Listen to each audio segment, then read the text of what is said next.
Men Aydymyň aşygy. Umumana Aydym dinlemek halamayan insan ýok bolsa gerek. Sebäbi Aydym dinleýän wagtyň öz boluşly ýatlamalary seni şol günlere alyp gidýär. Çağalygymda atamyň dutarda dinleýän aydymlary, oglanlyk wagtym ilkinji söýgümi ýatladýan aydymlar ýürek ruhymyz bolup ýanglanyp durýar.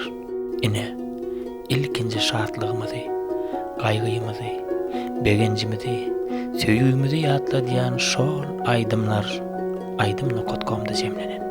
We men olar aydym.com premium markaly isleýän ýerimde internetsiz dinläp bilýän. Siz hem kalbyňyzda şeýle ajaýyp duýgularyň döremegini isleseňiz, aydym.com dinläň.